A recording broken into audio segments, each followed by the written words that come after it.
Et bonjour à tous.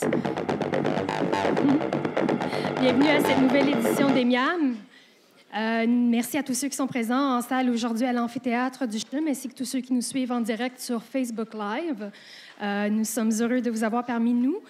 Aujourd'hui, on a une présentation très dynamique pour vous. Vous allez vous amuser, ça va être génial. Alors, sans plus tarder, aidez-moi à accueillir Luc Sirois, directeur général de Prompt, fondateur de Hacking Health, ainsi que très grand fan du CHUM. Merci.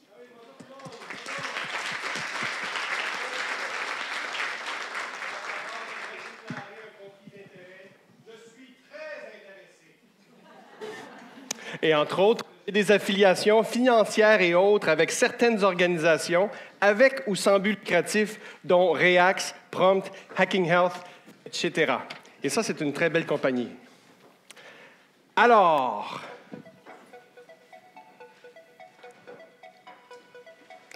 là, on peut mettre un peu de volume.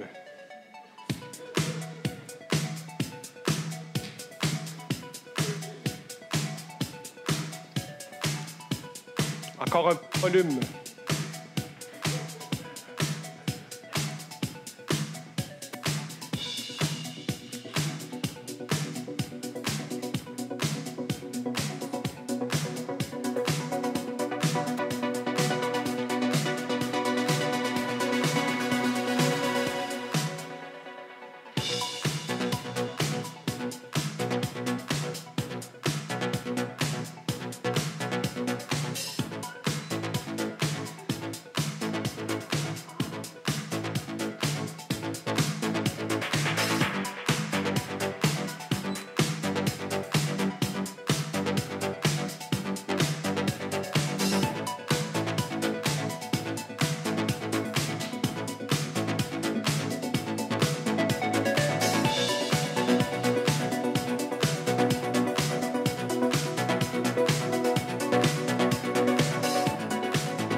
Alors, la 5G, qu'est-ce que c'est? Qu'est-ce que la 5G? La 5G, c'est une nouvelle technologie de sans fil, la nouvelle plateforme sans fil. On a aujourd'hui dans nos poches notre téléphone qui est probablement de la génération 3G, 4G. Vous vous rappelez, là, dans l'ancien temps, quand les premiers téléphones cellulaires ont sorti, les vieilles briques avec la grosse antenne, c'était comme dans James Bond, c'était incroyable. Mais rapidement est arrivé la 2G. Et là, on a ajouté la capacité d'avoir la voix numérique. Et ensuite, la 3G a rajouté les données. Et là, ça l'a tout changé. Pour le bien, pour le mal, pour le pire, mais ça a tout changé nos vies. Dans nos poches, on a maintenant un ordinateur numérique. La 4G l'a rendu rapide. La 5G, on pense que c'est plus rapide, mais c'est beaucoup plus que ça. C'est une rapidité qui va être jusqu'à 100 fois ce qu'on peut trouver dans les réseaux 4G. C'est un volume de données extraordinaire. C'est aussi une consommation, une puissance énergétique qui est de 10 à 100 fois plus petite, ce qui permet d'avoir des petites piles montres qui vont pouvoir alimenter des appareils, ce qui permet aussi de réduire les radiations dont certains s'inquiètent au niveau des ondes. La latence, c'est un concept très important, on va en parler beaucoup, et on va pouvoir avoir ça d'ici quelques années. Alors, si on veut juste 2G, couper 3G, le son ici. They've all revolutionized the way we live our lives. And Ericsson has been leading the way. So when it comes to 5G, it's easy to think it's just another G. Well, it's not. With 5G, things will be faster. And we need a lot faster. Alors, ce que je voulais vous expliquer, c'est que avec l'amplification de la demande, le plus de points de contact qu'il y a avec le réseau, l'importance d'avoir un réseau puissant est de première importance. Et au niveau de la latence, au niveau des applications, on arrive à connecter des milliers d'objets, des millions d'objets par kilomètre carré. La latence permet, dans la transmission en temps réel, permet à tout le monde de pouvoir streamer et de connecter comme ça en ayant le sentiment qu'on est présent en temps réel, à distance, sans aucune fraction de seconde de délai. Vous savez, quand on parle au téléphone, on a ce sentiment de délai. Avec la 5G, ça disparaît. La réalité augmentée, on vous en a parlé, elle va aussi se transformer et transformer la santé On a des réseaux qui connectent les drones, les instruments industriels. On a un réseau d'objets connectés pour pouvoir arriver à une traçabilité incroyable de tous les objets, tant au niveau de leur transport, de leur présence, de leurs composantes. Même les composantes elles-mêmes vont transmettre leur position des données. Ça va révolutionner le monde des transports, ça va révolutionner le monde de la logistique. On a un exemple ici au niveau de transport de produits médicaux. Ces réseaux 5G-là permettent d'avoir une connexion en tout temps, à basse vitesse, à tout moment. Et c'est ce qui permet d'avoir ces milliers d'objets connectés. Pour l'intelligence artificielle, les milliers connectés, c'est ce qui alimente l'intelligence artificielle. C'est ce qui crée la masse de données qu'on n'en a jamais vu jusqu'à aujourd'hui. Qu'est-ce qu'on fait donc avec la 5G? C'est beaucoup plus que de connecter plus rapidement. Et c'est de ça qu'on va parler aujourd'hui. La première application, moi, que je trouve fascinante dans le monde de la santé, dans le monde du 5G, c'est au niveau de la réalité augmentée. Et là, on va parler un petit peu pourquoi la vitesse, la latence sont des facteurs importants pour créer ce nouveau média-là. Et allons-y tout de suite. Alors, la réalité augmentée, c'est cette capacité d'ajouter sur le monde réel, sur les images du monde réel, augmenter ces images-là avec des données, avec de l'information, avec du savoir, et qui le rajoute. Bon, la façon simple de le faire aujourd'hui, c'est avec des téléphones intelligents qui sont munis de ces caméras-là, un gyroscope, le GPS, on arrive à d'ajouter sur des données sur notre environnement des informations pour pointer, pour nous informer de ce qu'on voit, de ce qui se trouve à quel endroit, des données pertinentes même à l'intérieur des lieux pour nous guider, pour augmenter l'expérience usagée, pour augmenter ce qu'on est capable de faire avec le numérique dans le monde réel. Et là, vous allez me dire, ouais, mais ça sert à quoi ça? Mais écoutez, quand on arrive à augmenter, en rajouter de l'information et des objets sur des images du réel, bien, les possibilités sont seulement limitées par notre imagination. IKEA a développé une application qui permet de voir les meubles que vous achèteriez dans votre environnement, de les placer, puis de voir grosso modo est-ce que ça fit, qu'est-ce que ça donne.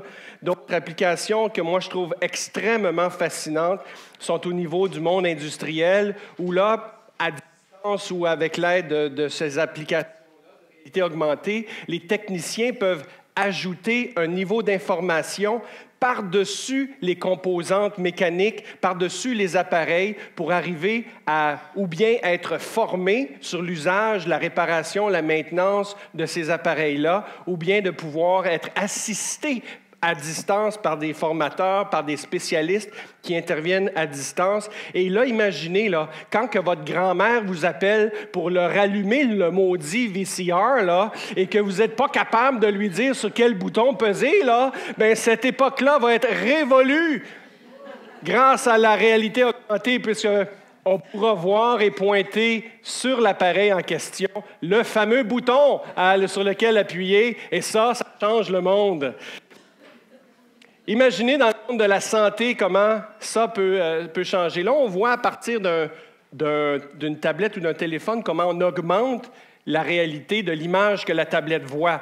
Le concept de réalité augmentée, il se veut beaucoup par les lunettes de réalité augmentée, qui sont des lunettes de réalité virtuelle. On en voit des fois les gens avec le téléphone beaucoup partout, mais celles-là sont transparentes. C'est un peu, vous allez me dire, ouais, c'est pas très fashion. Est-ce qu'on va tous se promener avec nos grosses lunettes de réalité augmentée? Mais soyez rassurés, la technologie évolue, la miniaturisation fait son cours et des compagnies telles que North, qui est une compagnie canadienne en passant, créent maintenant des nouvelles versions de lunettes qui permettent de faire la réalité augmentée. Et est-ce que vous voyez le petit anneau là, dans le bas? Là? 10 minutes de fait. OK. Je pensais qu'il me restait 10 minutes. J'ai dit « Oh my God! » Je n'ai pas sorti du bas. Alors, c'est une petite bague qui permet de contrôler à partir de sa main comme ça, ce que l'on voit, de défiler les écrans, de tourner à gauche, à droite. C'est sa petite souris qui devient sa bague sur la réalité augmentée. Une autre notion importante dans les concepts de réalité augmentée, c'est la résolution d'image. Bon, là, vous allez me dire, là, les histoires de télévision HD puis 4K, c'est des histoires de gars, ça. Je vous entends, j'ai moi-même à la maison beaucoup de commentaires sur le fait que pour nous, les gars, c'est important, la télévision. Mais ce n'est pas juste important pour le fait d'avoir du sport, c'est que la résolution d'une télévision, d'une part, permet d'augmenter évidemment la quantité d'informations qui peut être vue et pour que l'œil puisse arriver à oublier le détail, à ne pas voir le détail, bien, la résolution va permettre de voir plus large. Donc, on passe d'une image haute définition, comme ça, que vous voyez, là, qui permet d'avoir une image qui est plus petite, vers la télé 4K, arrive à vraiment faire une...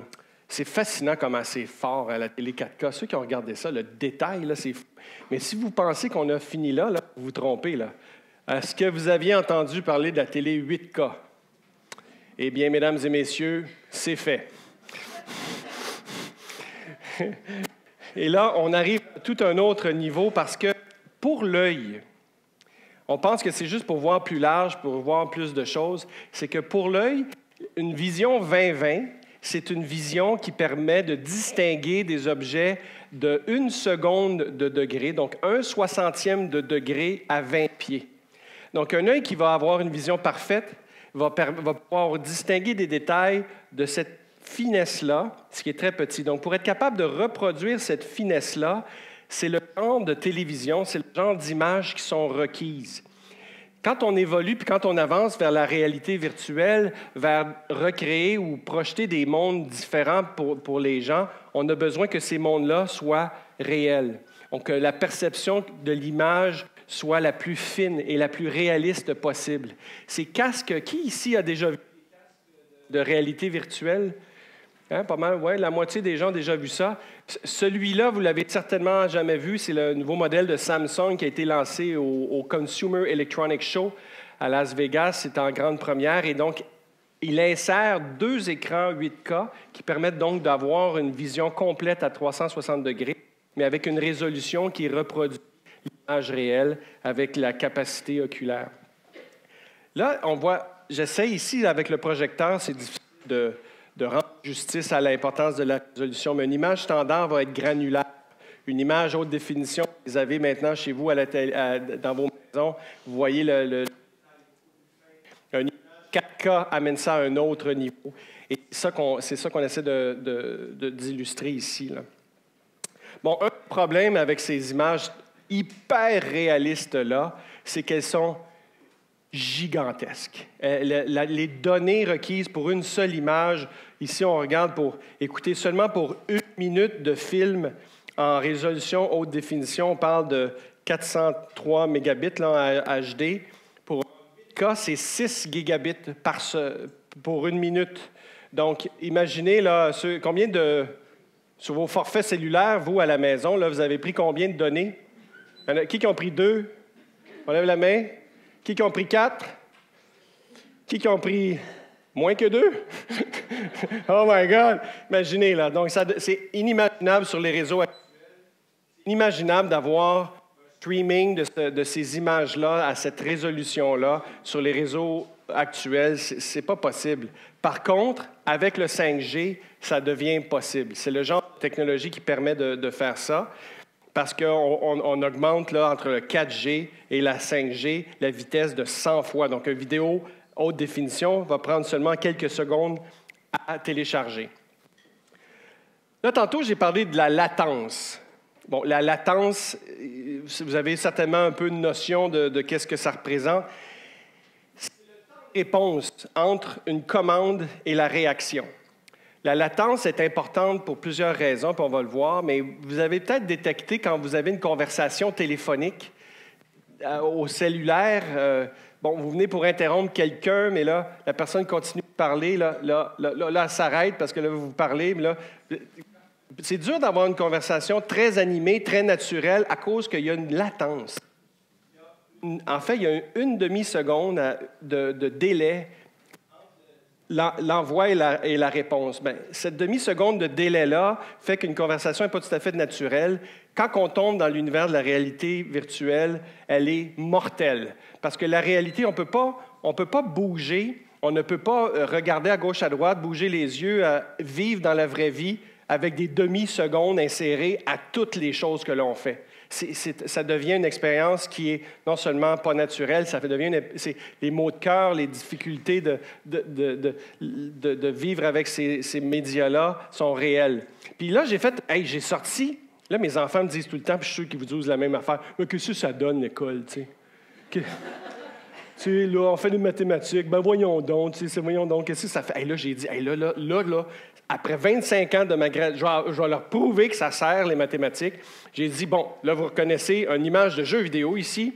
Bien, un jeu, pour les gamers, la latence, ils connaissent tout ça, là. Parce que 1 milliseconde, c'est très important dans la vie des gamers, puis pas juste dans la vie des gamers, dans la vie réelle. Pour compter un but, là, la POC, là, la voyez-vous, la POC, elle est là. La voyez-vous, là? Vous ne l'aviez pas vue, hein? Bon, ben, c'est parce que vous étiez latent. Bon, là, je vous ai réveillé. Ensuite, la fameuse POC, elle arrive à 6 cm par milliseconde. OK, ça, c'est Chara, là, mais quand même, OK? Quand elle shoot, elle arrive à 6 cm par milliseconde. Donc, pour franchir cette distance-là que vous voyez entre la POC et le but, qui est de 45 cm, ça prend 7 millisecondes. Donc, un téléphone qui vous donne juste comme 50 millisecondes de temps de réaction, c'est fini, le but vient de passer, là. Tout dans la vie se fait en millisecondes. Les clins d'œil, le regard, les petits signes qui font qu'on est capable, d'entre humains, de communiquer entre nous, la complicité qu'on a, tout le non-dit se passe en millisecondes, Et les millisecondes sont importants. Et un réseau 5G permet justement d'avoir cette vitesse de transmission-là. Pas juste l'expérience humaine. Il n'y a pas un conférencier qui vont vous dire sur le 5G que ce qui est important de la latence, c'est les sentiments, la transmission de l'expérience réelle, la connexion humaine. Ça, c'est un peu fou. Mais c'est vraiment le vrai fondamental. Parce que pour des technologues, des ingénieurs comme moi, c'est la capacité d'avoir des applications qui, soudainement, quand on pèse sur le bouton, elle agit instantanément, même si elle est dans le réseau. Aujourd'hui, on veut installer des apps dans notre téléphone parce que quand on tape, on veut que ça tape. On ne veut pas une demi-seconde. On ne peut pas tolérer une demi-seconde quand on tape sur son téléphone. Par lettre, mais donc, imaginez. Donc, d'un app, on installe l'app sur son téléphone, on a un processeur sur son téléphone, on a de la mémoire sur son téléphone, on a une batterie, on a tout l'ordinateur parce qu'il faut que ça marche sur le téléphone. Si on a un temps de réaction super rapide, ça peut marcher ailleurs. Là, vous allez me dire, OK, cool, c'est bien beau tout ça, mais là, nous, on est au CHUM ici. Alors, qu'est-ce que ça donne pour la santé? Vous m'avez vu venir. Bon. Là, je vais vous montrer l'image là, qui fait rêver tout le monde, puis qui est dans les présentations officielles. Tout le monde se dit « Wow! » Là, avec la réalité augmentée, c'est comme si on va avoir une bibliothèque qui va nous permettre de voir en 3D tout. Donc, le rêve de voir le monde tout nu quand on est gêné, ça va devenir une réalité. Mais ce n'est pas ça la vraie application. Oui, on peut imaginer des possibilités, mais je vais vous en montrer quelques-unes. Swift Medical, j'ai un conflit ici avec cette compagnie-là. Moi, je suis impliqué dans cette compagnie-là. Swift développe une app pour la réalité augmentée qui permet d'assister les infirmières spécialisées en traitement des plaies. Donc, pour aider l'application voit l'app, l'intelligence artificielle dans le réseau fournit l'analyse, donne un diagnostic à l'infirmière, en fait, de l'information à l'infirmière, puisse être en mesure de faire le bon traitement au bon moment et de détecter s'il y a différentes conditions associées à la plaie. C'est un exemple qui existe aujourd'hui. Ici, au CHUM, la compagnie Reax est implantée. Certains d'entre vous l'utilisent peut-être. Est-ce qu'il y en a ici qui utilisent Reax? Oui, il y en a quand même une couple. Hein? Reax, c'est un outil de communication qui permet toutes sortes de choses, mais entre autres, de faire cette réalité augmentée-là. Mais là, c'est ça, c'est fascinant. Donc, la technicienne, le technicien, le médecin qui est avec le patient peut, avec sa tablette, montrer l'image à un spécialiste qui est plus loin. Le spécialiste, on le voit ici, va avec sa main pointer la plaie et avec ses pointeurs faire les opérations, montrer à la main quoi faire en lui parlant et sous les yeux, l'infirmière, le technicien, la technicienne, le médecin va pouvoir avoir de l'assistance. Fameux au niveau de la formation. Oui, ça ne marche pas bien. Là, pouvez-vous m'entendre un peu mieux? Est-ce que vous pouvez m'entendre? Bon, alors, on va continuer comme ça. Connaissez-vous le Visible Patients? Alors, ça, c'est capotant.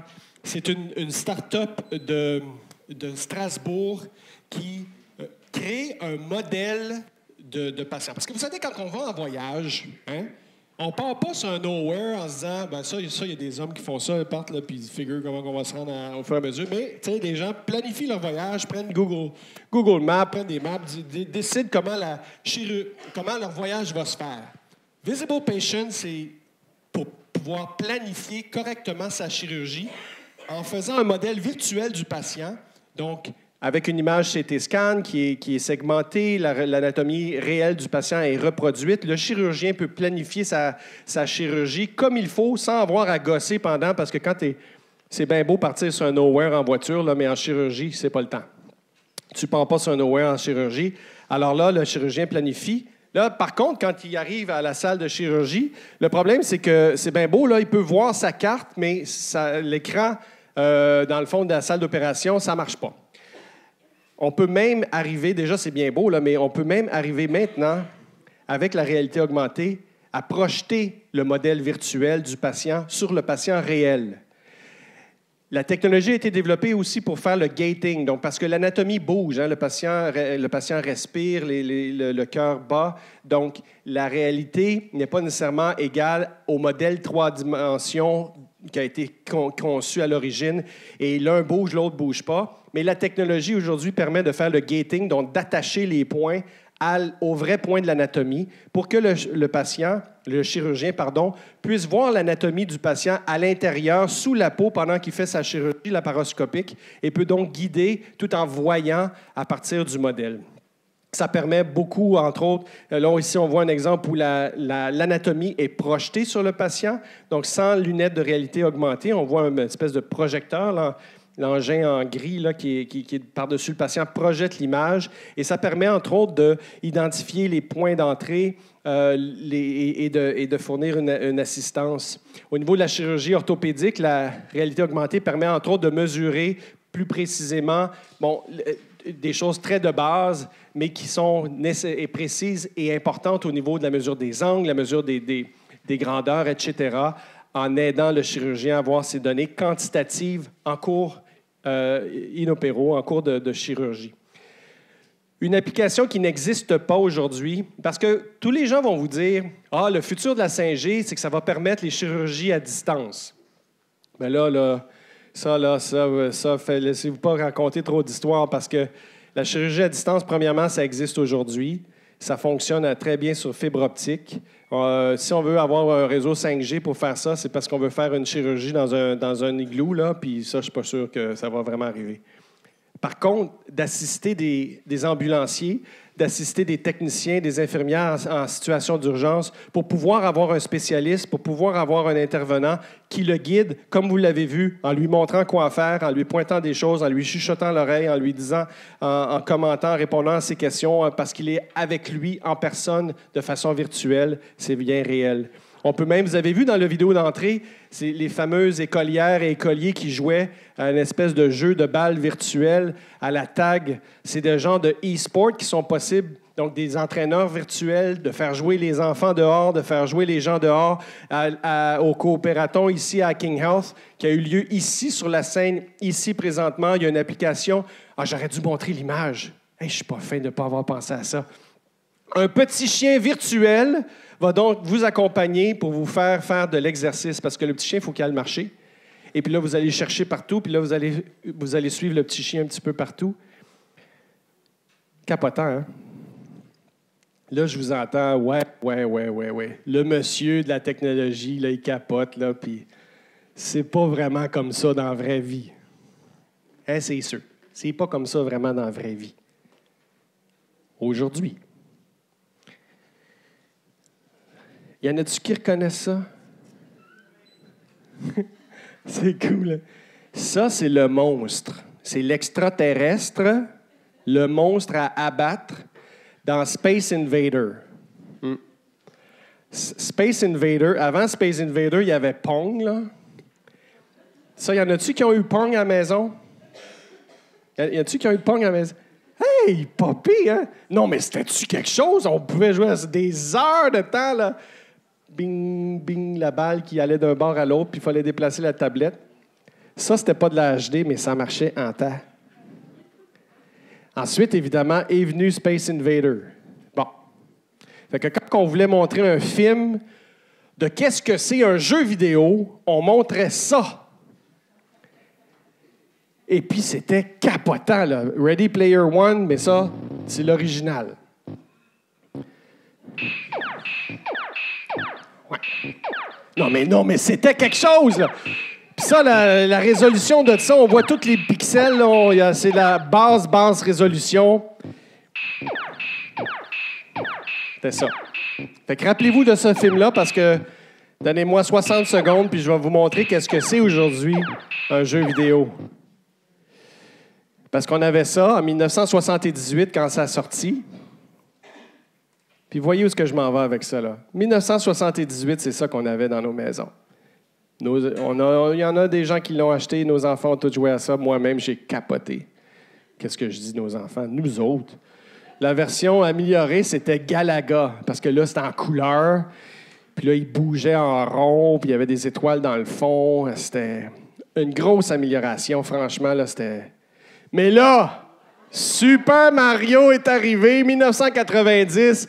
Là, la folie furieuse. Mais là, c'était vraiment beau, là, puis ça bougeait bien, puis la bébite, là, on sautait, puis les tortues à éviter. Vous vous rappelez de ça? Je vois une participante, elle a la main sur la bouche, elle a dit « Oh my God, c'est tellement vrai! » 2001, Halo, les jeux vidéo en 3D sont sortis. C'était capotant. Wow! Capotant, les jeux vidéo en 3D, c'était comme vrai.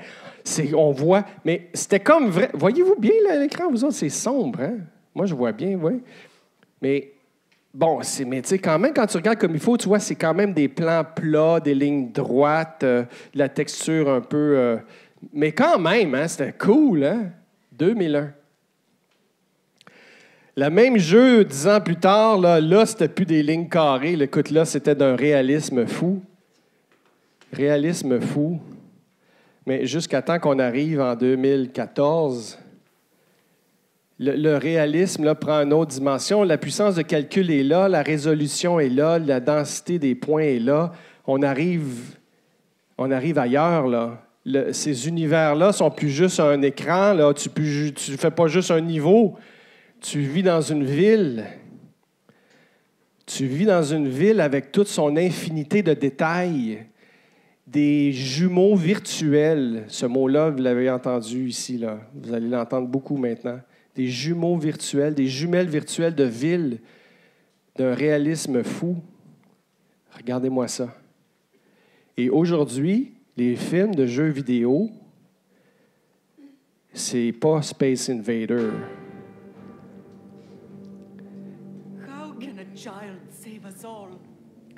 C'est ça aujourd'hui, des jeux vidéo.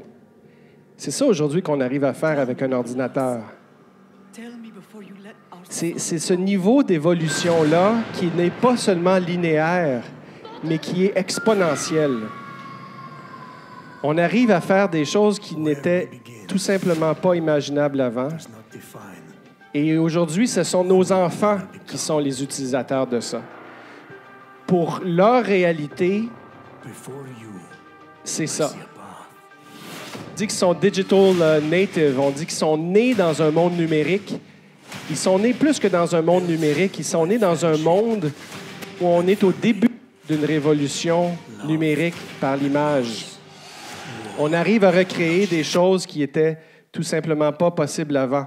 Et cette vitesse d'accélération-là, au niveau de la capacité de traitement des ordinateurs, elle est algorithmique.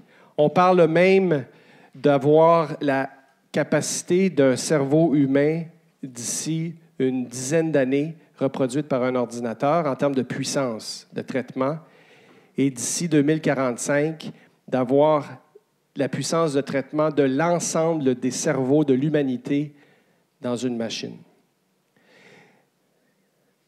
Alors, je vais vous parler un petit peu d'objets connectés. Je vous en ai mentionné quelques-uns tout à l'heure. Les objets connectés vont bien sûr être portables. On a eu des présentations là-dessus. Je ne vais pas en faire une grande. Donc, tout est possible au niveau des senseurs du corps humain. Moi, j'aime bien travailler. Une compagnie Ear, j'aurais dû vous mettre une image de ça aussi, qui fait un implant auriculaire qui permet parce qu'il est intelligent, donc il bouche l'oreille, il entend le son à l'extérieur et ne laisse passer que les choses que l'ordinateur, ou en fait que l'usager veut bien entendre. Oui, je le sais. Je me fais dire que des fois, je suis comme ça moi-même aussi. Sans implant auriculaire. Mais ça permet d'entendre la voix dans un environnement très bruyant, très dangereux. Ça permet aussi d'ajouter la réalité augmentée par le son. Ça permet de pouvoir parler à l'ordinateur qui nous comprend. Ça permet d'entendre sa réponse. Ça permet aussi de mesurer non seulement le rythme cardiaque, la température, mais aussi la pression sanguine et aussi la composition sanguine à cause de la vascularité dans l'oreille. Le problème de ces objets-là, ça c'est une photo de ma fille qui a inventé un chapeau. Vous regarderez ça sur l'émission Le Génial. C'est un chapeau dans lequel elle a implanté un électroencéphalographe qui capte les mesures, qui capte les ondes du cerveau, cérébral. Oui, parce qu'elle dit « Papa, tu t'endors au volant, tu vas nous tuer! » Ben là, écoute, oui, tu te cognes des clous, fait que je vais détecter les ondes dans ton cerveau avant qu'ils vont me dire quand est-ce que le sommeil commence dans ton cerveau avant que tu commences à t'endormir. Puis elle a fabriqué cet objet connecté-là. Pas mal cool. Mais le traitement, la puissance de traitement, elle est justement pas dans la casquette, c'est transmis ailleurs. Puis on va y arriver. Pas besoin de vous parler des objets connectés de la maison, les objets connectés. Mais là, je vais vous parler de mon dernier sujet, justement, parce que toutes ces données-là s'en vont à quelque part, puis la petite machine ne peut pas les traiter. Toutes ces données-là vont dans le nuage. Avez-vous entendu parler de ça, le cloud? Qui connaît ça, le cloud? Oui. Qui a déjà entendu parler du brouillard? Ah! C'est vraiment... Et en plus, c'est même pas une farce. Avec le 5G, on amène la notion de fog, de brouillard. C'est l'espèce de nuage étendu. C'est l'info nuagique de proximité. Parce que alors là, l'explication, c'est qu'on a un cloud layer qui fait l'analyse des mégadonnées. La logique d'affaires est inclue et tout le business analytics et l'intelligence dans le cloud layer, avec le partage des données. Il faut du fog layer, on a tout ce qui est calcul, computation en temps réel, le traitement des données locales, la visualisation des données, l'analyse de base, les caches de données, le buffering pour le filtering, l'optimisation. On parle de millions d'objets au niveau du fog server. Au niveau du edge layer, on a un système embarqué, micro-storage local, application locale, visualisation locale. Au niveau du LAN 1, c'est là que ça se passe. Et c'est des applicatifs avec un peu de traitement de base sur la mémoire de base. Donc, OK, on se comprend?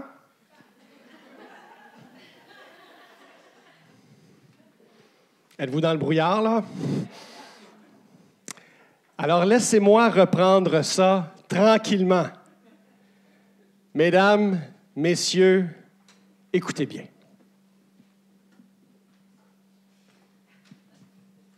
Est-ce qu'on a...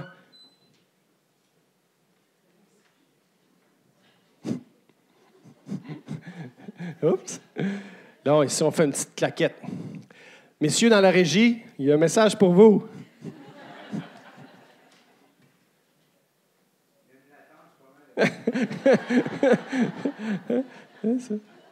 Let's go. Oh non. Sinon, je vais sauter cette partie-là.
Est-ce que le film numéro 6 fonctionne? Oui, il ne marche pas. Non, il ne marche pas, il ne marche pas. Écoutez, ici au Québec, on est chanceux. On a un réseau extraordinaire d'expérimentation qu'on appelle Encore.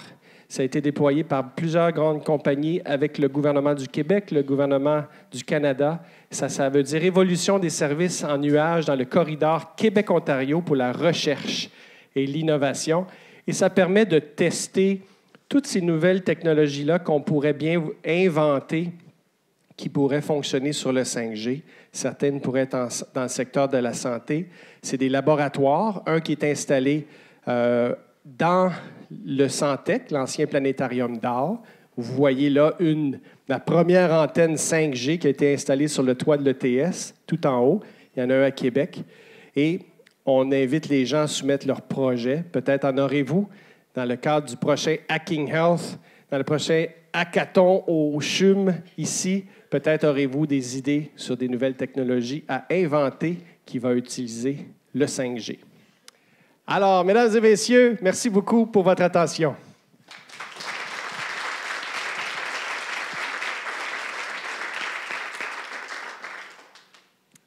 Des questions.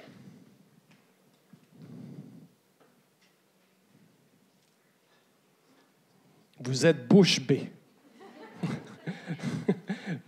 Bonjour. Allô, Luc. Merci pour ton audace dans la mise en scène de ta présentation. Vraiment, ouais, bravo. On l'applaudit parce que c'est audacieux puis créatif. Ma réputation est finie. Bon, oui, ça, moi, je te connais alors. Elle dit, c'est déjà fait. Comment vois-tu... c'est sûr que le 5G va prendre du temps avant qu'il soit déployé à travers le Québec. Comment vois-tu la notion d'accessibilité pour des zones moins... c'est une très bonne question. Hein. L'histoire nous informe sur l'avenir dans ce cas-ci. Hein. C'est sûr que tout est dans les mains des carriers. En français, c'est les compagnies de téléphone. Là. Et habituellement, ça se passe, les villes le déploiement se fait dans les villes. L'avantage, c'est que là, dans ce cas-ci, on n'a pas besoin de construire des tours satellites, des tours cellulaires là, avec les gros barils, tout ça, les grosses antennes. Là. Ça, c'est les choses du passé. C'est des petites antennes qui ressemblent à ça, dans le fond, qui sont mis sur les poteaux de téléphone, qui sont mis dans les quartiers, dans les édifices. Ça permet de remplacer même la fibre à la maison, le câble à la maison. Avec ça, maintenant, c'est terminé. On n'en a plus besoin. Et donc, dans ce sens-là, ça va se déployer plus rapidement. On parle du début de déploiement. Les octrois des ondes vont se faire dans les années 2020 jusqu'à 2022, le temps que les réseaux se déploient. On parle de 2021 à 2023, 2024, avant une couverture complète. Mais la question de la couverture dans les régions éloignées, c'est toujours un problème. Dans ce cas-ci, je pense qu'on a peut-être une petite chance que ça se passe plus vite que pour les technologies traditionnelles. D'autres questions? Bon, alors, s'il n'y a pas d'autres questions... Attendez, oui, je suis désolé. La semaine dernière, dans un congrès à Dallas, il y avait une jeune femme. Elle avait en bas de 30 ans. Elle était professeure au MIT. On peut imaginer un peu le quotient. Et elle nous a présenté une application où, à partir des changements des champs magnétiques, il y avait un capteur dans la maison. Elle pouvait calculer le rythme respiratoire, le rythme cardiaque. Oui. Le sommeil, puis le patient, il n'y avait rien. Oui, sans aucun senseur, en effet, oui. C'est une technologie fascinante, des travaux nouveaux. Juste pour réexpliquer ce que votre collègue explique, c'est que littéralement, sans aucun senseur sur la personne, simplement avec des capteurs à distance qui mesurent des déviations des champs magnétiques, on arrive à capter le rythme cardiaque, la respiration, d'autres signes vitaux comme ça. Ça passait au travers des murs. Là. Elle pouvait mettre ça au centre de la maison. Tout ce qui se passait sur le même étage, peut-être des étages supérieurs, c'était enregistré. Alors, on imagine que le Holter, les observations la nuit pour le sommeil, c'est fini, ça. Là. C'est un excellent. On va avoir le petit capteur. Oui. Et puis, on pourra tout dire sur la personne. Ça peut être épeurant dans un sens aussi. Oui. Mais vous aussi, toutes les technologies que vous avez dans vos mains sont toutes plus épeurantes les unes que les autres. Là, c'est parce qu'elles sont mal utilisées. Je pense que c'est ça la question. Et puis, ce que ça permet, le 5G, c'est que non seulement c'est comme si ça donnait du Wi-Fi partout, mais ça donne du Wi-Fi qui utilise peu de puissance. Et donc, imagine une personne âgée à la maison. Encore une fois, je pense à ma pauvre mère là, qui est à la maison. Arrive la boîte, le senseur, mettre ça, installer l'app sur son téléphone, configurer la patente, le code Wi-Fi. Après ça, relier ça à son compte. My God, c'est inimaginable. Donc là, maintenant, déjà, on dit, on va mettre une puce 3G dans l'appareil. Mais ça, aujourd'hui, ça coûte un prix fou. Ça utilise ça utilise des données. Les forfaits ne sont pas adaptés. La puissance. Maintenant, avec les puces 5G, l'appareil, en ouvrant la boîte, sa puce est déjà là. C'est la pile, on tire sur la petite languette de plastique et le bidule fonctionne sans qu'on ait rien. Il est déjà branché. Et parce que maintenant, les coûts des connexions vont être immensément plus petits, on parle de quelques sous par mois pour l'appareil, des forfaits qui ne seraient pas possibles aujourd'hui, quelques sous par mois pour brancher le bidule qui surveille grand-maman à la maison. Ça ne se fait pas aujourd'hui. Mais dans l'avenir, ça va permettre de déploiement comme ça facile, sans avoir à connecter les trucs, puis sans avoir à se soucier de ça, parce que les objets sont toujours connectés. Je parlais à un futurologue, un bonhomme qui est bien sympathique, Boris Tia, la semaine passée, qui est allé au CES, puis il dit, tu sais, la prochaine vague, c'est non seulement des objets qui sont connectés, mais des objets qui répondent. Aujourd'hui, avec des images, avec la voix, puis nos enfants vont trouver ça pas mal plate, un objet qui ne nous répond pas quand on y parle. Pourquoi est-ce que certains gouvernements se méfient de Huawei avec le 5G? Oui, c'est une bonne question. Je suis heureux que vous la posiez de façon constructive comme ça, parce que souvent, les gens arrivent avec des pancartes en disant pas question de Huawei ici et tout ça.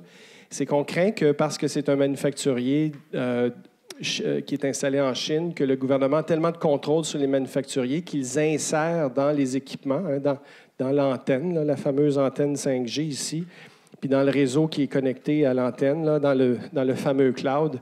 Donc, on installe des petites portes de sortie par lesquelles les gouvernements peuvent écouter ce qui se dit, ce qui se passe, ce qui se fait. C'est ça la crainte, et que ça soit caché. Donc, la crainte qui est grosso modo qui est là, c'est ça, pour ce genre de manufacturier-là. Ceci dit, là, la crainte, elle est légitime, pas pour des gouvernements en Chine et tout, là, mais la cybersécurité, c'est un enjeu important aujourd'hui. Pas besoin d'attendre la 5G. C'est très, très, très important et c'est une chose qui est de plus en plus problématique aujourd'hui, sur laquelle il faut investir aujourd'hui. Et la menace, elle n'est pas besoin d'attendre le 5G. La menace, elle est vraiment très présente maintenant. Donc, moi, j'ai deux questions de Facebook Live. La première, est-ce que la technologie 5G aura des répercussions sur la santé? Je comprends le sens de la question. On pose souvent la question dans le sens, est-ce que les ondes 5G sont dangereuses pour la santé? Parce que je pourrais répondre de façon insidieuse en disant, ben oui, avec la 5G, on va pouvoir prendre mieux soin de soi, il va y avoir beaucoup d'impacts, comme vous avez vu, positifs pour se monitorer, surveiller les personnes à la maison, être plus motivé à faire de l'exercice et tout. Sur le danger des ondes électromagnétiques, ce qui est important de comprendre, c'est que Santé Canada monitore et a lu toutes les études sur le domaine au niveau des radiations électromagnétiques et l'impact sur la santé. Ils ont évalué tous les impacts potentiels au niveau de l'impact sur la fécondité, la mutation génétique, l'impact sur la concentration. Il y a un facteur où il y a vraiment un danger au niveau des radiations électromagnétiques, c'est sur la chaleur. Tu sais, si à un certain niveau de puissance, lorsque tu es irradié par une antenne à un certain niveau de puissance, tu chauffes. Littéralement, c'est comme un micro-ondes. Là, c'est trop, ça chauffe. Mais ce niveau de puissance-là, c'est d'être debout devant une antenne de télévision à un pied, là, qui est sur le Mont-Royal. Là, vous allez sentir, ça va chauffer. Okay. Les normes sont telles qu'on maintenant, on dit, si premièrement, c'est le seul danger, on dit qu'il ne faut pas que ça arrive à ce niveau-là, on baisse de 10 000 fois la dose, puis on dit, ça, c'est le niveau maximal permissible, ce qui est le cas pour toutes les technologies sans fil aujourd'hui. Et les irradiations du 5G sont 1000 fois plus faibles que les technologies d'aujourd'hui. Donc, dans les faits, il y a un danger, oui. En effet, il y a un danger. Mais selon les études et la littérature scientifique, les marges sont mises en conséquence. Et pour le moment, on respecte ce que les autorités nous disent là-dessus. Donc, la deuxième question. Avec le 5G en chirurgie, les taux de réussite vont-ils être meilleurs ou est-ce qu'il y aura des risques? Est-ce que le taux de réussite de la chirurgie avec le 5G vont être meilleurs ou pas? Là, j'ai fait mon petit commentaire sur le fait que, aujourd'hui, la technologie peut aider à assister les chirurgiens. On n'a pas besoin de 5G. Le 5G permet des interventions à distance, permet d'avoir un Wi-Fi haute vitesse à tout endroit, à tout moment, ce qui est aussi possible aujourd'hui. Je pense que la question, c'est est-ce que les technologies d'intelligence artificielle, d'augmentation de la réalité, d'aide à la décision en temps réel, d'accès à des analyses d'images, d'accès à des spécialistes à distance, pendant la chirurgie, parce que les réseaux sont assez puissants pour le faire, on peut espérer que ça va avoir un impact positif. Mais à ce moment-là, il faudra faire comme vous êtes très bon à faire ici, mettre en place des mesures d'évaluation de ces nouvelles technologies-là pour vraiment quantifier si ces technologies-là arrivent à avoir un impact statistiquement significatif ou pas. Et tous ces travaux-là sont à faire devant nous. Dans les premiers travaux qui ont lieu à l'IRCAD à Strasbourg, qui est l'Institut de recherche de chirurgie laparoscopique, ils forment les chirurgiens de nouvelle génération sur les nouvelles technologies pour les utiliser vraiment de par le monde. Et ils font beaucoup de publications.